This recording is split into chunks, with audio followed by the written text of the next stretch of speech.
Hello,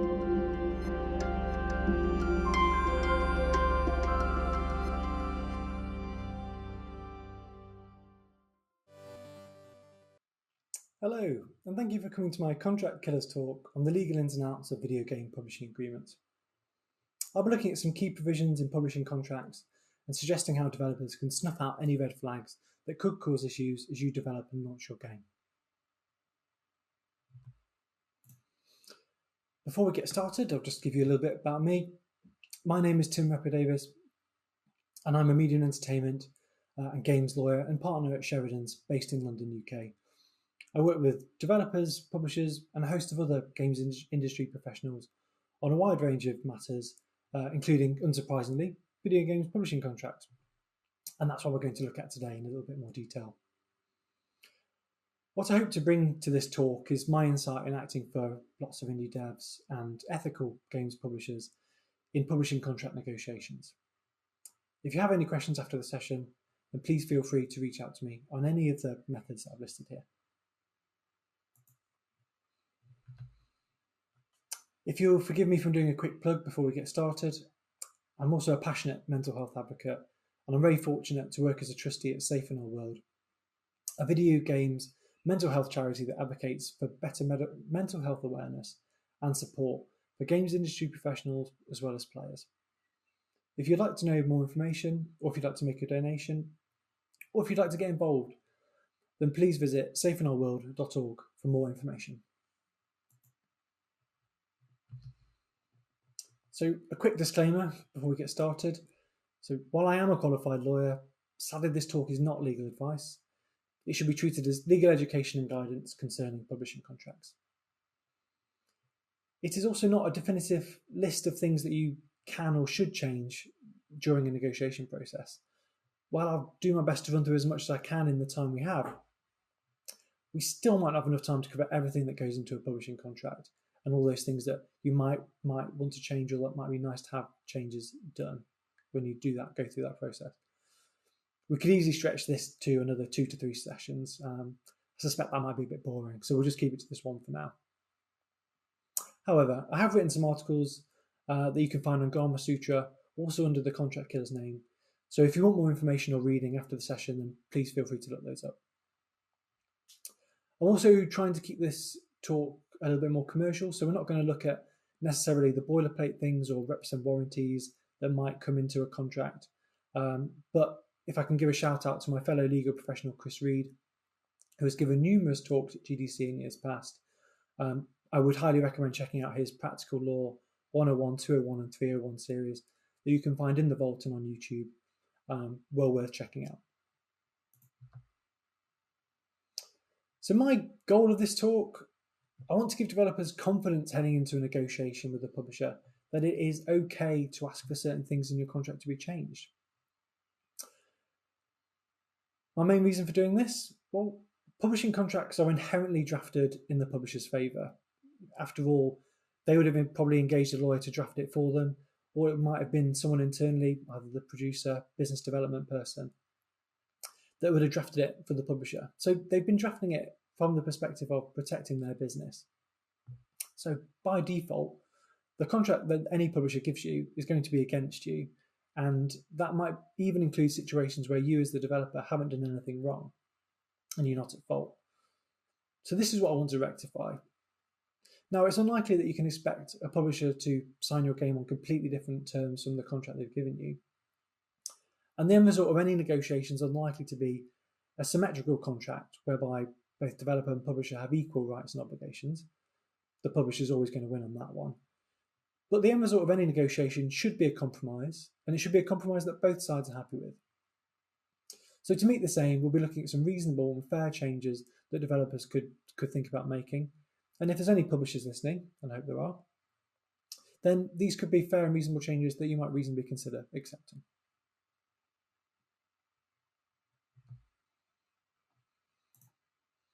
So what factors can affect your publishing terms or your negotiating position? Now, there's probably more than you think, but the most obvious is probably the publisher themselves. And that comes down to actually some publishers won't even negotiate their terms at all, whether they're too stubborn, lazy, or other reasons. And they're the kind of partners that you might want to think about whether it's actually a good business decision for you or your studio or your game going forward. Other factors might include the budget you're asking for. Generally, higher budgets will come from larger publishers. Larger publishers tend to be a little bit more unwavering in their ability to negotiate or will to negotiate their publishing terms. If this is your first game, then you can definitely expect to be lowballed in terms of the commercial and legals, and you'll generally be seen as a higher risk prospect or signing to a publisher's existing portfolio. However, projects that are in a later stage of development will tend to be seen as lower risk, as generally the publisher's upfront costs will be lower. That usually allows you to be able to negotiate better commercial and legal terms. So, what are the contract killers that I'm referring to in this talk? To me, these are terms in most publishing contracts that will invariably affect the developer in a negative way, especially in the event of a falling out between the parties, and even if the developer is not at fault. So some of the red flags we're going to look at include what's happening with your game IP. And to do this, we'll dive into what the difference between an intellectual property assignment and an intellectual property license. We'll then look at publishing licenses in a bit more detail and some of the bad license terms to look out for. And then we'll look at how you can get paid and some of the terms around that and some bad payment terms to look out for. So, contract killer 1. What is happening to your game IP? In particular, are you giving this away unwittingly? Publishing contracts will vary from publisher to publisher. However, most of these contracts will have at least one thing in common, and that is a clause giving the publisher the rights to publish, market, distribute, and otherwise exploit your game across various platforms and territories. Now, a publisher needs this permission from a developer before they can actually publish your game. Yeah, obviously, I think that's probably quite an obvious statement. But this is because games are a bundle of intellectual property rights that you, as the creator of the game, the developer, will own. So obviously, the publisher needs permission from you first before they can just go and publish it. Similar thing would happen if you wanted to use Mario in your game. You need to get permission from Nintendo to do that, although that's quite unlikely, I'd say. This permission is normally detailed under the grant of rights section, but it might also be called the operative provision, ownership, publishing license, or something like that. In each case, this grant of rights section will give the publisher the right to use the intellectual property rights in your game. The publishing contract might deal with this in a couple of ways. The first being an exclusive license. That's the most common way, and this will give the publisher the right to be the only person allowed to publish your game across various platforms and various countries around the world. And that would even stop you as the developer from self-publishing or from engaging any other party from doing any of those things. And we'll refer to this exclusive license as the publishing license from here on out. The other option is an intellectual property assignment, and that's effectively where the publisher buys the IP or percentage of it off you. It's arguable that the exclusive license approach is better, normally because publishing licenses are only temporary, so they might last for a few years before the rights revert back to you. But the worst case scenario for both the publishing license and an assignment is that you as the developer can't get the rights in your game back. That could obviously be a bit of a disaster, especially if you're planning on doing future games or have future plans for the game and the franchise you're making.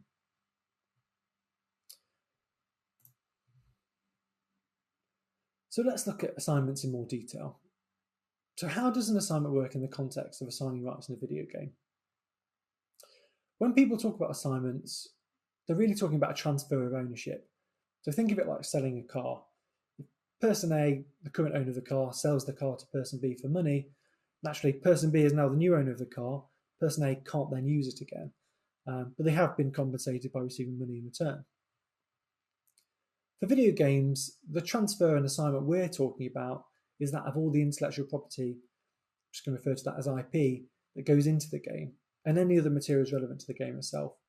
So the IP rights in a game being pretty much everything you can think about on the front end and back end. It might be the things that you can see, so the art, the animation, or hear, the music, but it might also be the things that you can't see, such as the code and anything in the back end. So in the context of a grant of rights, an assignment of IP in this instance, that being the IP that exists in a video game is where the ownership of that game IP is legally transferred from the developer to the publisher. The publisher then has the rights in the game IP and can publish it, distribute it, create new versions, basically do anything it wants after that point. So how does this work in practice? Well, for a finished game, it's fairly straightforward. Developer assigns its IP rights in the game to the publisher. Publisher then takes those rights and publishes the game. The rights will be legally owned by the publisher, so yes, the developer will no longer own the IP, but it might still be paid a percentage from the sales of the game, or they might have received money up front as compensation. For a game that's still in development, it works pretty much a similar way, except that the developer will be deemed to have assigned IP as it delivers certain milestones or builds to the developer, until effectively it's delivered a finished game, in which case all of the rights will then be deemed to be assigned over to the publisher. So same thing applies, publisher ends up with a finished game, it has all the rights into that game and then can do what it wants, including publishing it. An assignment of rights, especially intellectual property rights, as we discussed in this way, is far more common for work for hire or contracted development. So if you're working on your own IP and talking about a publisher in that sense, then you probably don't want to assign these rights away. And you don't have to assign all of your IP rights. Some publishing contracts may only require a developer to assign part of its IP to the publisher. This is common in co-funded or co-development arrangements between a developer and a publisher, where both parties are putting in equal amounts of money. But co-ownership of IP can be messy.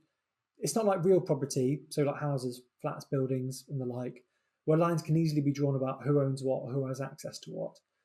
Even giving away the smallest percentage of your IP can cause problems down the line, especially if you don't have the permission from the other party to use it. This will definitely cause a lot of issues, or can cause a lot of issues in the event of a dispute, especially if you're the developer and you're naturally at a disadvantage when it comes to a bargaining position. And if, as we've spoken about at the start, if the contract has been drafted by the publisher, you can bet that in the event of the dispute, the publisher is going to come out on top. So what does an assignment clause look like? In fact, something like this. In this case, the developer owns 50% of its game IP and assigns the other 50% to the publisher. Thereafter, the game IP is held 50-50 between the parties. So if we use the analogy of two people sharing a house, one person gets the upstairs and the other person gets the downstairs. So how does this work in practice? Because if the publisher doesn't have all of the game IP, it also will likely need an exclusive license to actually use the developer's share of the IP anyway. So we get to a situation where, in order to make this work, the publisher also needs an exclusive license in order to use the developer's share. So some common arguments or reasons suggested by publishers as to why they need an assignment of your IP. It might be 50%, it might be more, it might be less. But the common arguments are, we need this to protect our investment in you. This gives us something tangible that we can show our investors. Or one more frighteningly that I heard fairly recently was, we need this in case you go insolvent. So when might an IP assignment or partial assignment be justified? I mean, there's nothing wrong with assigning your rights away in theory, but if the plan is for the game IP to revert to you at the end of a set period of time, or when the publisher is in breach, then you need to make sure that that is in the contract. Otherwise, you might have given your rights to the publisher and you can't get them back. And whereas the previous example was pretty clear that the developer and publisher would co-own the IP 50-50, you need to be aware of sneaky assignments like this one. On the face of it, it seems fairly innocuous. I mean, after all, what's 1% of your game? What's 1% of the game IP? However, co-ownership of IP rules actually give this a lot of power to the publisher in this case. So if you're giving any share of your IP away, you need to make sure that at the end of a contract, you get the rights back. And that goes doubly in the event that the publisher is in breach. There's no way they should be holding on to your game IP in that case. So some quick fixes. If you receive a publishing contract with an IP assignment, ask yourself the following questions. Am I comfortable with giving away the rights to my game to my publisher? The answer might be yes. If this is your first game and this deal gives you sufficient funds to live, pay rent, eat food, all that good stuff, then it might be the right thing to do. If the answer is no, then does the contract provide for the game IP to come back to you after a certain period of time, or where the publisher is in breach? If not, then that either needs to be fixed, or you need to make sure that you're fairly compensated for the fact that you're effectively going to be selling your IP to the publisher. Understand the reasons why a publisher would want to take ownership or part ownership of your IP, and ask why they can't get the same result from having an exclusive license. You also need to make sure there's a carve out for your proprietary tools, tech, and code libraries. These might be things that you want to use from project to project, or you might have already used in previous games that you've made. An assignment of IP can be pretty much a blunt instrument. So if you're assigning all the intellectual property rights in a game, that will also include things that you necessarily might want to use again. So you need to carve those out and provide the publisher with a non-exclusive license to use those. That will allow you to use those again for your future projects.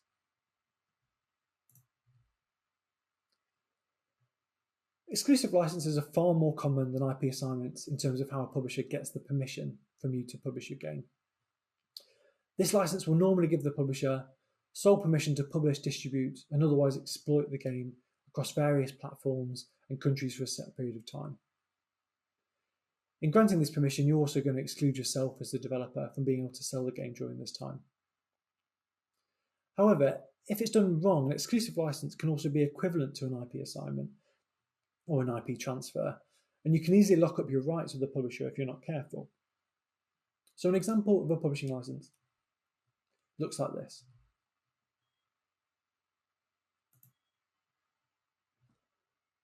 As you can see in this slide here. Sorry, previous slide. As you can see here, you can see it gives the exclusive right during the term and throughout the territory to be able to publish and otherwise exploit the game on the platforms.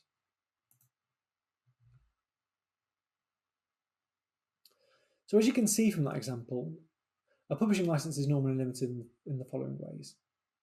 Term, that being the length of time during which the publisher can promote and sell the game. This would normally be somewhere between 5 and 10 years. The territories, that being the countries around the world where the publisher can promote and sell your game. And the platforms, the formats or distribution channels where the publisher can sell your game, such as Steam, Nintendo Switch, PlayStation, Xbox, that kind of stuff. So this brings us to our second contract killer, bad license terms, where we're going to look at these publishing licenses in a bit more detail. So we'll start off by looking at the first two areas that will be caught by a publishing license. They're the term of the agreement and the territories caught by it.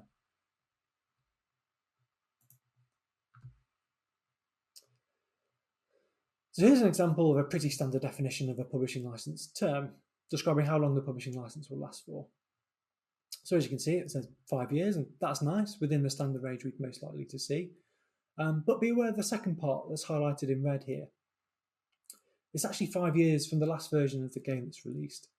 So if the definition of game includes any DLC, add-ons, or maybe even ports or different versions of the game, then the 5 years will be reset every time a new version is released.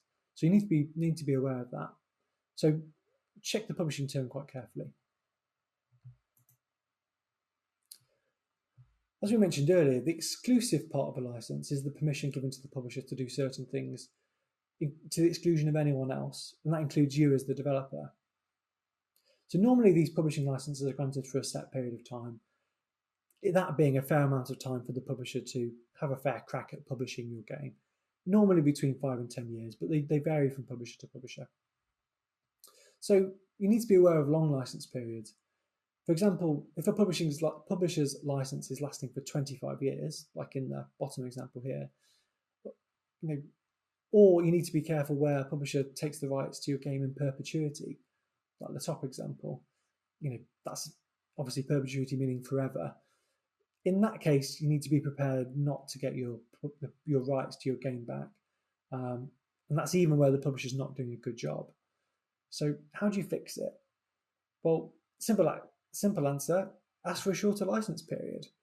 The publisher needs a reasonable amount of time to publish the game, and that's it. If they need anything longer, then ask why, and try and get an understanding of how they plan to use your rights going forward. you don't really want their rights just sitting on the shelf or them not distributing your game after 10 years' time. After that time, you probably want those rights back so you can do something with them yourself. And even shorter licenses might be able to run on beyond the initial agreed term, and that might happen through an auto-renewal mechanism. This might work through an action by either side. So, for example, the license term we saw on the previous page of 5 years, it might just renew for an additional period of 1 year. And that might be if no one has given notice to terminate before the end of that 5 years, the contract will just renew either for another year, might be 2 years, might be another 5 years. So it's sort of like your PS Plus or your Amazon subscription. If you don't terminate in time before it renews again, effectively you have to pay again, and you're locked in for another year. So how to fix this? You need to know how long the license term runs for, and how much notice you need to give before the end of the initial term in order to get out of it, if that's what you want to do. Another example of an auto renewal might be like the example here. Here the contract extends for 1 year terms where the game is still generating revenues above a certain threshold, and that enables the publisher to continue benefiting from selling the game even though the initial term has ended. And it's how you'd expect those smash hit games to still be, or how a publisher can make sure that an evergreen game or a game that's an absolute smash hit, how they can ensure that they can keep publishing it even long after the initial term might have ended. In theory, this might be a nice compromise, since the game itself that you've created and the publisher's marketing actions should have helped generate it revenues long after the game's been released. However, you need to be aware of setting the threshold too low. Like the example shown here, €10,000 might be too low a bar to set when taking into account the publisher's cut. In this case, it might be better for the developer to self-publish their own game at this point, so you might want to ask for the rights back.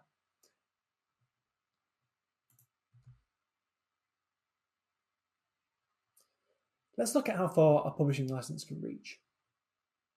Most publishers will ask for worldwide rights to publish your game. That's so they can sell it in as many countries as possible. So you'll normally need to check the definition of territory in the agreement to see exactly what this is and exactly what they're taking. And this is a genuine example of a publishing contract that I've seen recently, how they define territory. And I just quite like the ambition that they show here, that they might need the rights to cover parts of space in the future. And there's nothing wrong with a publisher wanting to publish the game in as many countries or planets as possible. As a developer, you want the game to get in the hands of as many players as possible around the globe. However, you should ask the publisher how they plan, what is in their marketing plan, and to confirm where they plan on selling the game and how they're going to do it. It is unlikely that the publisher has a presence in every territory around the globe, so they're going to be using third parties in different territories to help them do it. So you should know how they plan to do this and who they plan to use. If possible, ask for case studies based on the developers in their portfolio. If they don't have plans to publish your game in any of the territories, for example China, then you don't necessarily need to give those rights away. It's better you find another partner for those rights. That might be a different publisher, or might be doing it yourself, rather than have those rights waste away on the publisher's shelf.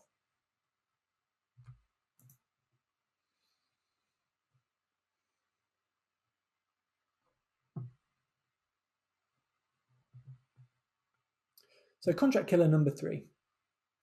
Still looking at bad license terms, but this time we'll look at the platforms and porting. So as we've seen with term and territory, the publisher is going to want to take rights on as many platforms as possible. They'll want the license to be as long as possible and to cover as many countries as possible too.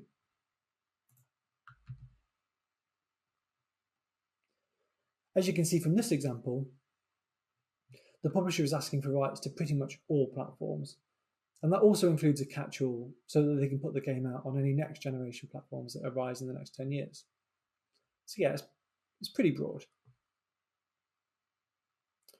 The rationale that publishers will give for this is that they want to control the marketing across all territories and platforms and thereby control the quality.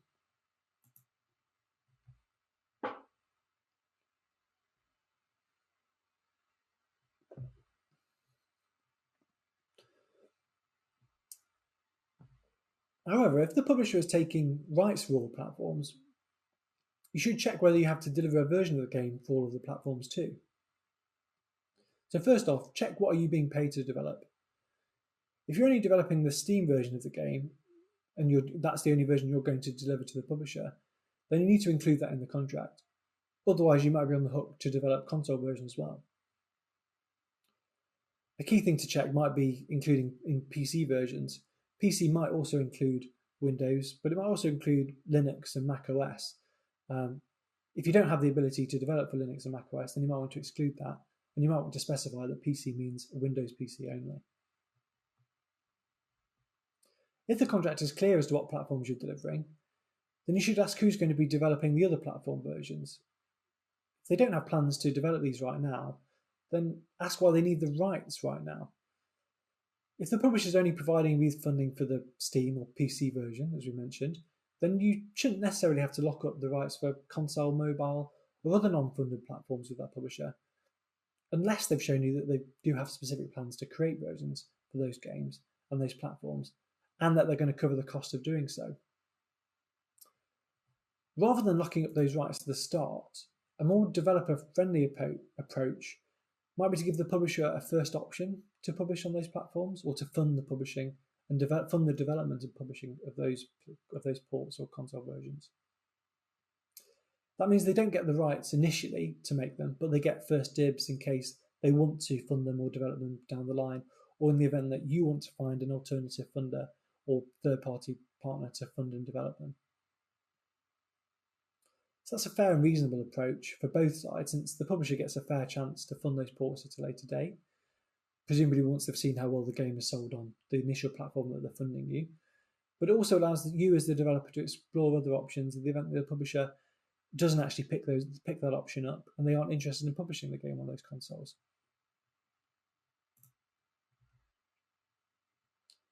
If it's agreed that the game will be ported, then check who's doing the porting. Do you have the in-house expertise to develop the console versions? If so, then you might want the first option to develop them and be paid for doing so, rather than the publisher doing this in-house or engaging another third party to do that development. If you don't have those expertise, then the publisher might develop these in-house or they might engage a third party. But check the contract. Check the contract to make sure that it provides something about the quality of the development of those ports. As the developer, you're going to be providing various warranties and representations and legal promises about the quality of the game that you're delivering to the publisher. So, if the publisher or its third-party partner is going to be porting the game, they should be providing those same legal promises to you about the quality of the ports. Now, they'll want to carve out the quality of the source materials and source code that you provide them, but everything else that goes into the port is going to be their responsibility. Therefore, they should be responsible for guaranteeing its quality. So most publishing contracts won't include that as standard, so be sure to ask a publisher to include that or add it in yourself. The worst case is the publisher or its third-party partner develops buggy ports, they don't review very well, and effectively tank sales across all of the other platforms. It's not your fault, and it's unlikely that you can do anything about it, and it's unlikely you can get out of the contract because those provisions won't be added in as standard. And that's something generally that I've seen when a developer's come to me too late, and it's really sad to see. Next, contract killer number 4.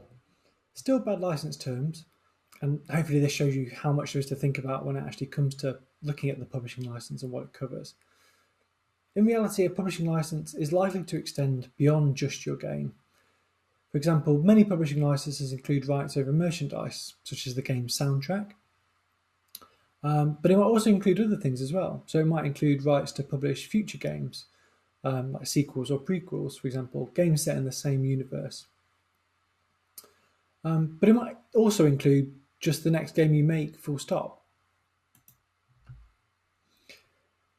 So if a publishing license is exclusive, and that prevents you from doing certain things, then your publisher should be able to justify exactly how they want to use the rights they're taking.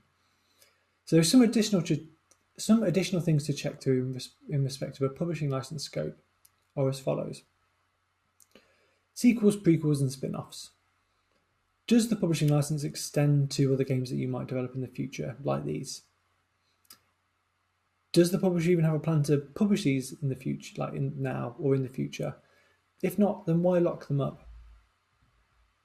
If a publisher does want to lock down future games, or thinks that a game might turn into a franchise, then there's a couple of developer-friendly ways to go about this. The first off is a right of first refusal, or first option it might be called. So to recap that, it doesn't give the publisher the right straight away to develop these future games, but it does give them the first in line or first opportunity to fund them and publish them if they want at a later date. They might also, especially for some larger publishers, they might want an option to acquire the game IP, so scrapping the exclusive license and going to the assignment we talked about earlier. They might want to do that so that they can control the franchise and create future games, and they might see a real value in doing that. So similarly to the right of first refusal, the option is likely to be framed as a way of ensuring that the publisher is first in line should you decide to sell the IP or work with someone else to do something with it. Alternatively, it might just be a way that the developer has a right to negotiate with you about buying the IP during the term of the contract. And neither that right of first refusal or the option to buy your IP should continue or last beyond the term of the publishing agreement. So include a time limit on the period of negotiations in respect of the right of first refusal and the option as well. That's going to keep both sides honest, and it prevents negotiations dragging on indefinitely that are another way of locking at rights and preventing you actually doing what you want to do. You should also check if the contract includes other restrictions that might prevent you from developing or releasing future projects, either indefinitely or for a limited time. Anything that stops you from doing something on an ongoing basis should be reduced or cut down to a defined period, so you know those restrictions are going to end at some point. The restriction shown here is aimed at protecting the publisher's investment in you, and is to prevent you from releasing a similar game. You just need to check the scope of this restriction, or these sorts of restrictions that you might find in your contract. In this case, it's pretty broad. It includes not making a game in the same genre. So these restrictions are only to preserve the publisher's sales of the game, and that is in your interest too, but if the restrictions are too broad, then you should ask them to be changed. Check what the publishing license also actually attaches to. Does it include other rights like merchandise, the soundtrack, or film and TV rights? In some cases, the definition of game might also refer to merchandise or ancillary products or something similar. These might be subject to the same exclusive publishing license. And as I've drilled to death already in this talk, exclusive also means that you can't do anything with them. In some cases, you might be fine with these rights being in the publisher's hands. However, in each case, you should know what the publisher plans to do with it, and do they actually have any plans to use them.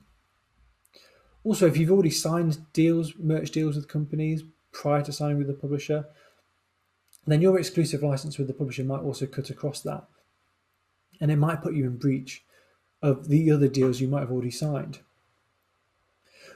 So you might need to carve those out, or carve it out with the publisher, or just give the publisher non-exclusive rights so that you haven't harmed their right. They still have some rights to use it, but you make sure you're not in breach of any other contracts you've signed. Another option that we often see now is that, especially indie developers, might grant rights to the composer of the game's soundtrack so that they can release the game or benefit from a revenue share from sales of the game's soundtrack, or allow the composer to sell the game's soundtrack or distribute it via their own channels, whether that's on Spotify, Bandcamp, SoundCloud, or something similar. So if you do have those terms already agreed, then you need to make sure that you don't cut across them with the publisher. And just make sure that the publisher is aware. It's highly likely that you can come to some arrangement whereby both sides are happy. And also check whether the scope of ancillary products includes film and TV rights that relate to the game. Does the publisher have any plans to use these? If not, then just ask to remove them. The publisher can also always ask for a right of first refusal, like we just talked about. So if you do plan to use them in the future, or if they want to use them in the future, they can always come back and ask, and you come back and negotiate for them.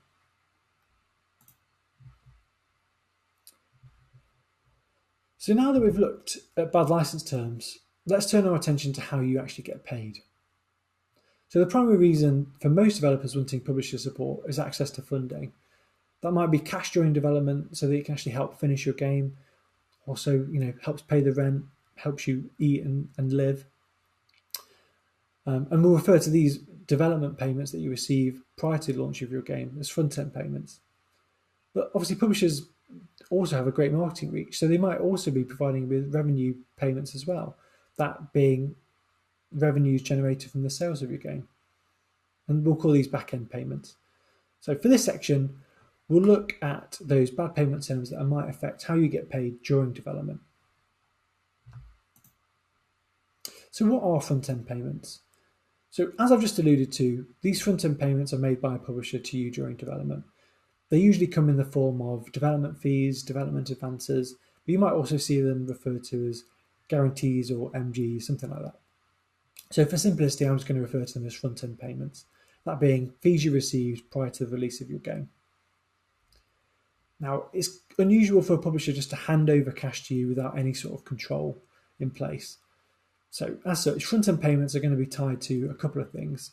That will be your obligation to develop and deliver certain builds or milestones. And they will almost certainly be tied to the publisher's approval of those builds or milestones that you've delivered. So you're only going to receive a front-end payment in respect of that build and milestone once you've actually delivered it and once the publisher has signed off on it. So how is this dealt with in the contract? So most publishing contracts will have terms outlining the delivery, evaluation and feedback mechanism and requirements. For example, your delivery of a particular milestone or build is going to be tied to dates in the contract, most likely linked or listed in a milestone schedule or delivery schedule or something similar. There should then be a mechanic that provides for the publisher to review that milestone or build, and they'll either approve it and that will trigger payment, or they'll reject it, whereupon the developer, you, will have to implement fixes and then resubmit the build to the publisher, whereupon that whole process begins again. But what happens if you don't get publisher approval? Well, there might be valid reasons why a publisher has rejected a milestone. For example, it doesn't comply with the agreed specification or the build requirements that have been set out in the milestone schedule. However, what if issues are there that aren't your fault? An absolute publishing agreement classic is not accounting for delays that are caused by the publisher. And that would be or can be caused, especially where there's no timing specified, for the publisher to perform certain actions, such as reviewing the build that you've just delivered. This can be a major issue, especially if the publisher's delay in carrying out their obligations is going to affect your ability to get paid. It's also grossly unfair because you can see the knock-on effect. You deliver a build, you're waiting for the publisher to sign off on it, they don't sign off, you don't get the money, you then can't finish the next build because you haven't had the money to develop it, and then you're in breach of the contract for not delivering that next build. So again, that's going to then put you in breach of contract, and it's not your fault. And how is that fair? So how can this be solved? So to avoid delays that aren't your fault, you can put time limits on the publisher to perform certain tasks. In particular, their obligations around evaluation and approval of builds and milestones. But this is completely normal practice, and publishers are generally amenable to having a reasonable amount of time to review each milestone, normally 10 working days. But if a mechanism like this isn't in the contract, then be sure to add it in.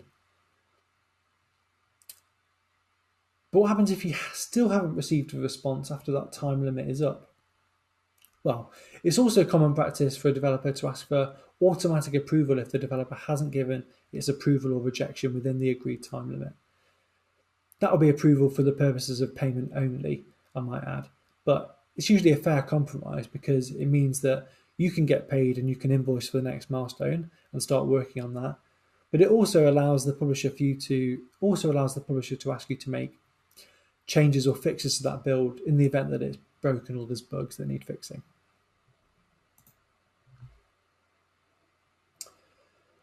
Publishers should also not be rejecting milestones or builds that meet the agreed specification or delivery schedule. That is, they shouldn't just be arbitrarily rejecting builds.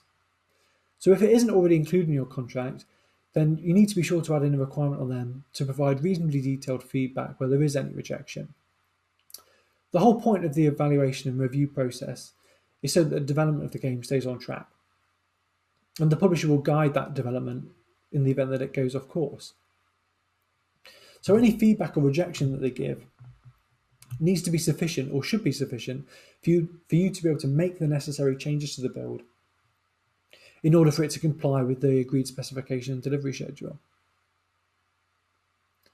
The publisher shouldn't also change the agreed scope or specification of any deliverables once that's been fixed. So it's good practice for the parties to agree the specification and milestone deliverables at the start before anything happens. You might also have a more agile process whereby the next build is agreed between the parties once you've delivered the next milestone. That's also fine, but make sure that the negotiation process is fair and they aren't adding any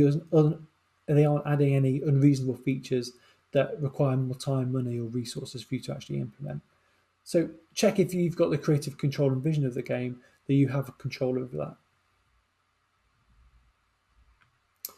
If a publisher wants to make changes to the agreed specification or delivery schedule, then this should naturally require your approval.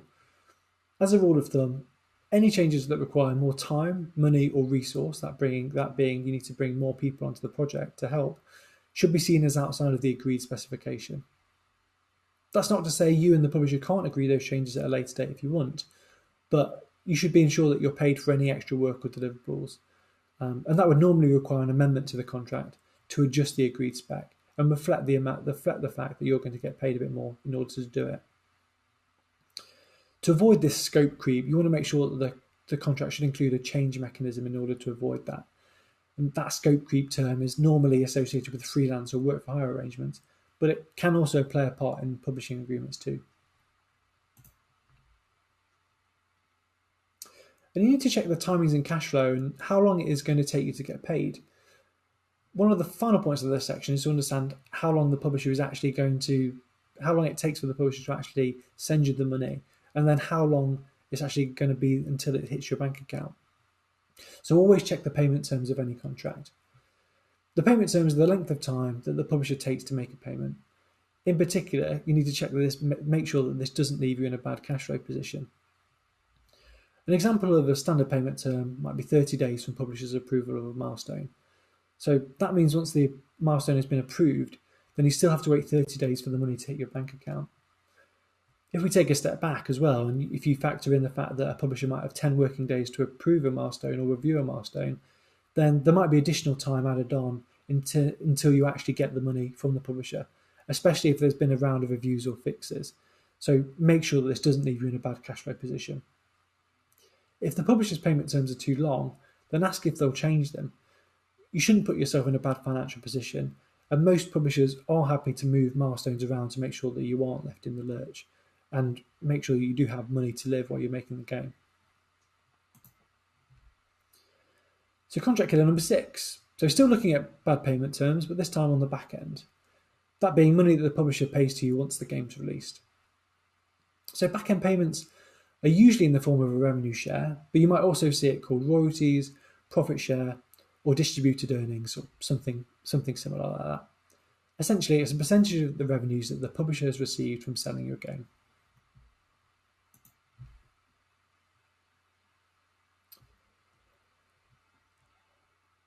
But back-end payment should factor in any money that the publisher has received in respect of or revenues attributable to your game. So not just sales of the game itself, especially if the publishing license includes more than just game sales. It should include money that the publisher has received from other sources as well, such as cash from exclusivity deals. So, for example, if they've signed a deal for the Epic Game Store or Xbox Game Pass, for example.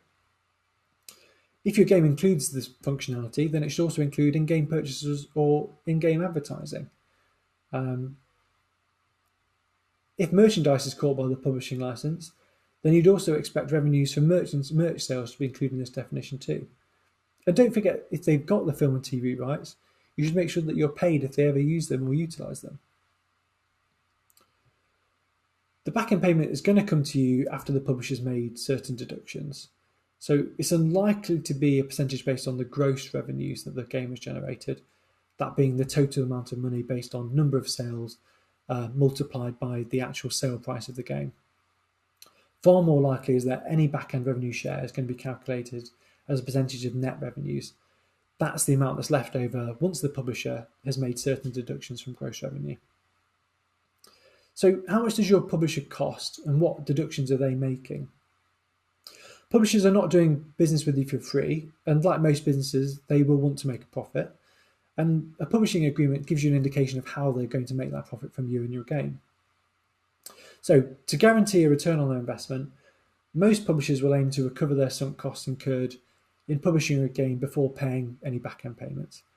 So the amount and timing of back-end payments is likely to depend on the value of those publishers' costs. As such, you need to know exactly what the publisher is going to be charging you so you can ensure that they're paying you correctly.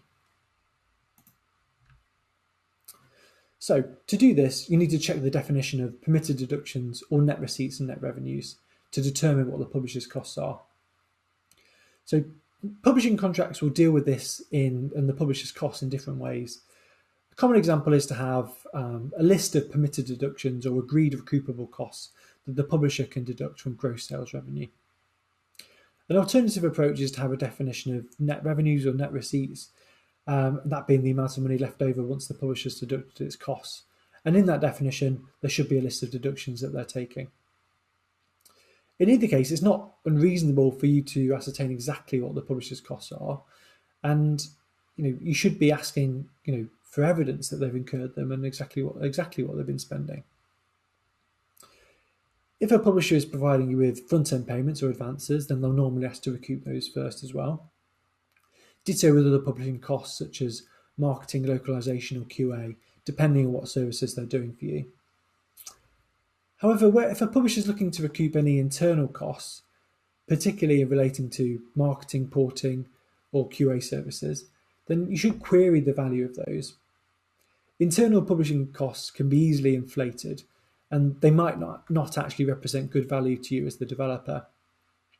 For example, it's reasonable for a developer to ask for a publisher's recoverable marketing cost to be limited to third-party costs only, that being the costs that the publishers have incurred engaging an external PR or marketing firm to help give the game an extra marketing push before launch.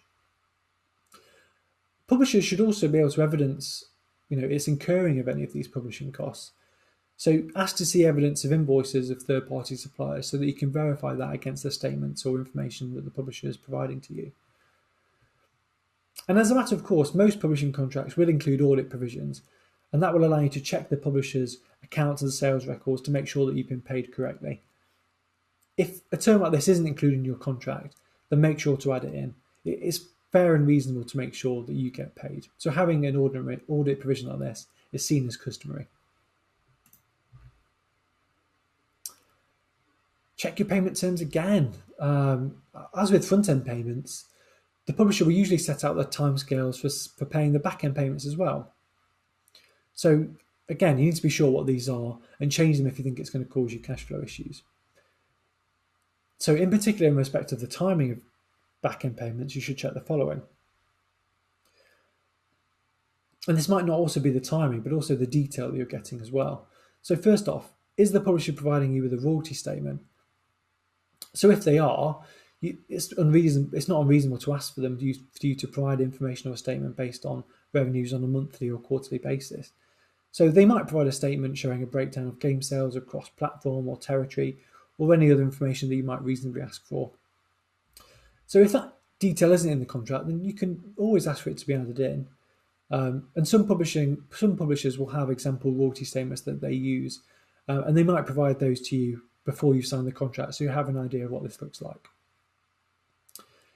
If you're getting a royalty statement, then that's all well and good, but check whether the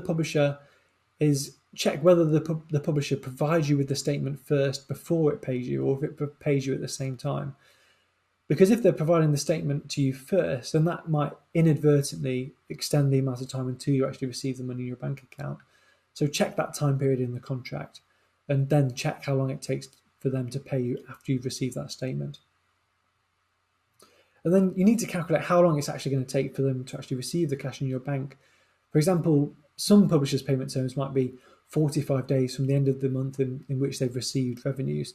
So you can imagine if they've received revenues on the first of the month, you aren't going to receive that money until 75 days later. My final point, and it's a big one, and it concerns where the publisher deducts or recoups its costs from. And by that I mean how is the publisher actually recovering its costs? The most common approach taken by publishers is for them to recover their sunk costs at 100% from gross revenues. So once they've hit that break-even point and they've recovered all of their advances and publishing costs paid to you, then the revenue share split and the back-end payment share split will happen, and that's when they'll start paying royalties to you. However, not all publishing contracts are created equal, so this is something you definitely want to check in the contract. And in some worst cases, and there's plenty of examples of publishers that still do this, the publisher might look to recover their costs, including the advances they've paid to you, from your share of royalties only. So this is grossly unfair for several reasons, but namely that, one, it ignores all the investment that you've put into the game before signing with the publisher. The publisher makes profit from day one. It's naturally going to take you much longer to receive any back-end payments because the publisher is recovering all of their costs from a smaller pool of revenues. And last but not least, but that could also mean that you lead to cash flow issues, especially if you're relying on these back-end payments to stay afloat. So while turning down money is hard, you probably should seriously consider if a publishing deal is structured in this way and ask if they will change it to the model that we've said first. While it still might not be ideal that a publisher recovers all of its costs first, especially if you've incurred significant sweat equity or incurred significant costs prior to signing with the publisher, it still means that at least once the publishers hit break even, you're going to get paid. So contract killer number 7. So to finish off, I want to look at some of the timing issues that might affect your ability to carry out your obligations under the contract. So we've already looked at delays that might be caused by a publisher during the evaluation and review of milestones and the impact that that delay can have on you in your ability to receive front-end payments. So now I'll just look a little bit more generally about what you can do so that you're not liable for publisher delays. So plain and simple, you should not be liable for publisher delays or failures. This should also extend to any third parties or people or individuals or outsourcers that the publisher requires you to work with, such as porting houses, for example. So a publishing contract is there, to protect the publisher more than anything, but that doesn't mean that you need to be penalised for the developer being delayed or for if any of their parties that their partners that they're working with aren't very good or a delay or cause failures. So this is unlikely to be covered in the contractor standard, so you should add it in. And if there's any publishers listening, then this is a change that you should definitely consider adding so that it's fair and reasonable. And that is just ensuring that there's something in the contract that says if there's any delays caused by the publisher and it's not the developer's fault, the developer's obligations just get extended on a day-for-day basis until that delay is rectified. It just means that the developer can pause its obligations and it doesn't have to fear that it's going to be in breach of contract for late delivery or performance. Now, publishers aren't always at fault for a developer being late in carrying out its obligations. In a publishing contract, the obligations for development, ultimately fall on the developer. So, but late delivery happens. Publishers know it happens, and missing a milestone would normally be considered a material breach. But material breaches usually come with a cure period, during which time the party at fault can fix any wrongs. So check the contract to ensure that the contract actually does include a cure period, because it isn't unreasonable to have one, especially for late milestone delivery. You'll normally find or see if the contract has any cure periods by checking the termination section. Now, a cure period doesn't give you a free pass to deliver builds late. That's a surefire way to burn bridges with your publisher, but it is reasonable for you to have time to fix any errors or late delivery. And finally, check if timing is of the essence for delivery of any builds or milestones. And be careful where a contract states that delivery of milestones are of the essence. It's a rather innocuous phrase, but actually it allows the publisher to terminate the agreement for your breach in the event of late delivery. And cure periods won't matter or apply on that. So it's a very powerful right and not really appropriate. So how do you fix it? Well, step one, just ask for it to be amended so that missed milestones are material, but they're not of the essence. This allows you to benefit from the cure periods we've just discussed. So where a publisher won't amend this clause, then the way around it is just to deliver something on or before the set milestone delivery date. It doesn't need to be a complete build, and it might not pass the evaluation process, but it will avoid the publisher from being able to terminate for late delivery. So if there are any publishers listening, just consider removing time of the essence requirements out of your contract. Any developer with a good lawyer is going to know how to get around it. And that concludes my talk. So thanks again for coming to Contract Killers on talking about the legal ins and outs of publishing agreements. The talk should be available again via the GDC site, and you can find the written articles on my Contract Killer series available on Gama Sutra to read for free, so please check those out. I hope you found this session useful and have more confidence going into your negotiations with the publisher that it's okay to change certain things in your contract. If you have any questions or follow-ups or want to ask me anything, then please feel free to contact me on email address or Twitter here, or any of the contact details I provided earlier. So thanks again.